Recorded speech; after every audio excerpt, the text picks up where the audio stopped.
Hello everyone. So obviously this is kind of late because I had a full day of work today, and just the chapter coming out on Friday just messed up my schedule. So it's kind of like, well, what can I do?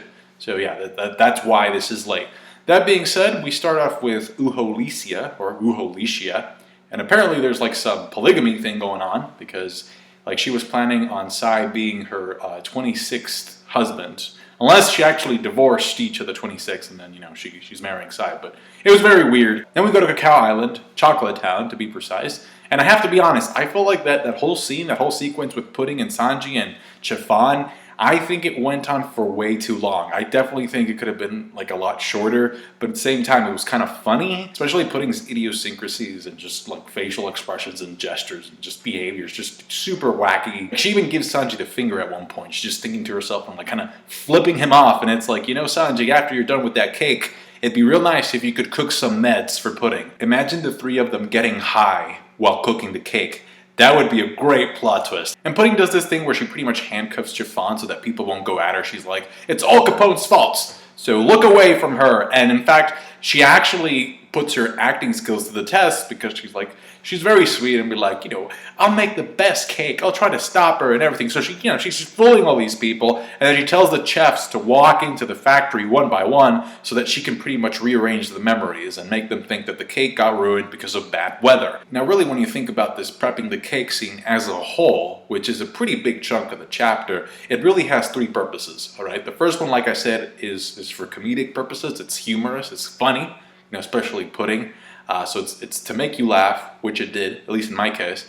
Number two is that it makes me hungry. I finished reading this section of the chapter and it made me feel like going out there and buying a very expensive, luxurious cake and just scarfing it down by grabbing it with my bare hands. And the third purpose number three, it honestly almost felt like the chapter was somebody who sat down in front of me and was telling me, did you know that Sanji is an excellent cook? Before this chapter came along, I always thought to myself, Sanji, good guy, good character, but I bet he cannot cook for crap. And then this chapter came along and it opened my eyes, and it's like, Sanji is awesome at cooking. I did not realize this. Okay, so obviously I'm just giving that part of the chapter a hard time, but you have to admit that the cooking hype for that part of it was a little bit forced. It did feel like it was being spoon-fed. Like, there's two instances in particular, one with the chefs, the other one with Chiffon, where the chefs are like looking at the drawing and they're like, oh my god, how did you pinpoint all these ingredients? Like, you even caught the secret ingredients that Struzan was using and actually took a lot of time to think about it. And it's like, Nani? Oh. And then Chiffon is like, I understand that you know what it looked like. How did you know what it was made out of? Because of how it smelled. So maybe if those chefs gain enough respect for Sanji, eventually once Big Mom gets defeated, they could possibly end up working for Sanji, in his own restaurant once he finds the All Blue. Also, I don't know if you noticed this, but on page 10 on Manga Stream, the way that Sanji was drawn was just wacky as hell. I mean, it literally reminded me of Bob's Burgers, like the way that his eye looked in that one shot. Now, there's actually more information in this scene that I initially gave it credit for. For one, there's a lot of foreshadowing talking about what the time frame is for this cake to be done, right? It's like 2 hours and 40 minutes, 3 hours max, because they're planning on taking the cake out to sea and then adding the decorations, I guess, aboard the Sunny. Two interesting lines from Sanji. One of them is when he says that he has a secret plan that he's going to put into motion once Chiffon and Pudding are done with their work. He also says, I will show them the true face of sweetness, and that he will actually engage in attack cooking, which to me makes it more obvious than ever that he will engage in combat to some extent with some of Big Mom's subordinates or children.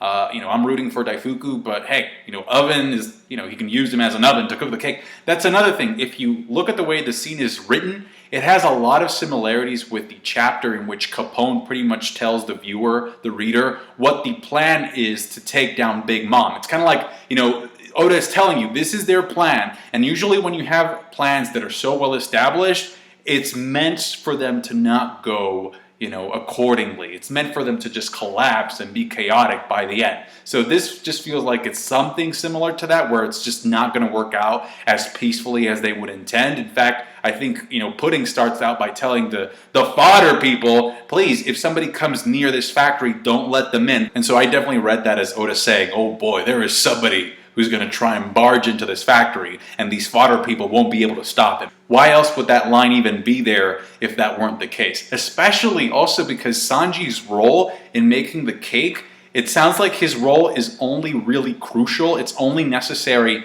after the 2 hours and 40 minutes. So it sounds like I think he could let Pudding and Chiffon handle some aspects, and then he could be like, yo, there's somebody trying to get into the factory. I'll get you some cover. Then we go into Luffy versus Katakuri, and I have to say the first thing that jumped out at me was the fact that Katakuri was literally giving Luffy some space to breathe. That to me was very, very surprising. I honestly expected to go into the fight and just have Katakuri continuously just throwing punches and kicks at Luffy, just completely pummeling him with no end in sight. But they're actually, he's just standing there going like, oh yeah, you want to protect your crew, huh? Yeah, think you're a tough guy, huh? He took some time to talk to Perospero, took some time to talk to Brule, and so to me it's like, if Katakuri really wanted Luffy dead, he probably wouldn't just let him be on the floor like that. You know what I'm saying? I'm being nice. What can I say? I'm a nice guy. You understand? Don't touch my siblings. We get along. It's all good. Just stay on the ground. Because the moment that Luffy gets up to try and just destroy that mirror from the long necks, immediately Katakuri's like,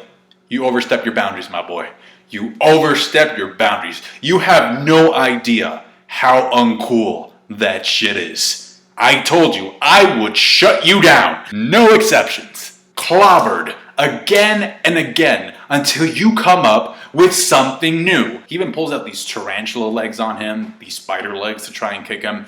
I think this is like the worst I've seen Luffy look in any fight post-time skip. I don't even remember him looking this bad during Doflamingo, and it's like, oh man, it's like really hard. You see a lot of slamming and smashing of the floor and the walls to the point where it's like, that would be a really good time to use Awakening to turn the floor and the walls into rubber, because that way you wouldn't be, crashing too much into things. You would just be bouncing back. I did notice that Nami looked especially attractive in this chapter. And the thing is, you have to think about it like this, right?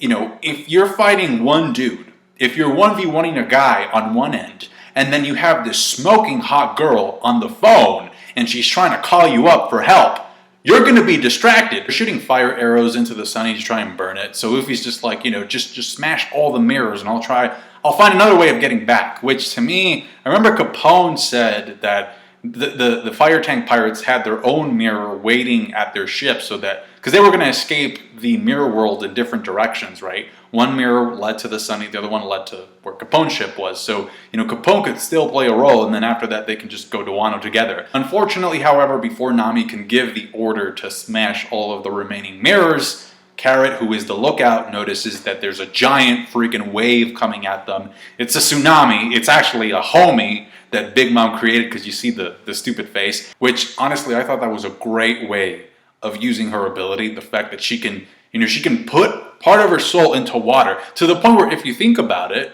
Big Mom, she can control all of the elements of nature.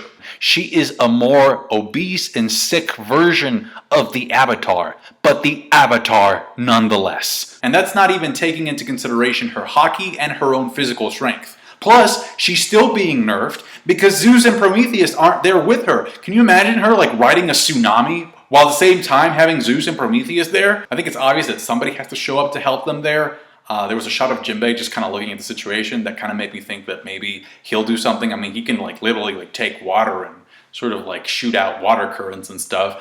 I don't think it's that powerful. I don't think it's powerful enough to stop a tsunami, but still, maybe Jinbei's friends, maybe the other fisherman pirates are still there. Also, there was a shot where, remember Chopper was looking out the window and he saw something underwater that was kind of weird, so maybe whatever that was will come to help. I have to say, though, that because of Marineford, how cool would it be? Like if Aokiji just came out of the Sunny's cabin and he was like, Ice Age!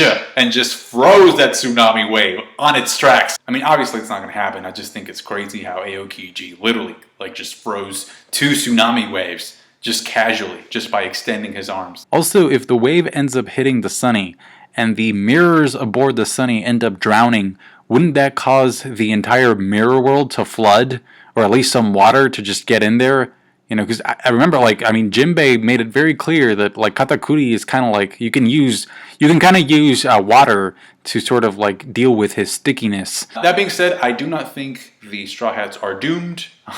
Again, somebody's going to have to come in and save the day. I'm very curious as to who that is. Overall, I thought, again, the first part of the chapter, the first sequence, I think went on for a little bit too long. The other part, the second half of the chapter, was great. And overall, yeah, I thought it was a good chapter of One Piece. Let me know your comments down below. Like it if you did. Subscribe to my channel if you haven't already for more One Piece related stuff, especially, you know, because tomorrow we get the new opening and the Luffy versus Sanji fight, quote unquote. Thanks for watching, guys. Catch you guys later. Bye.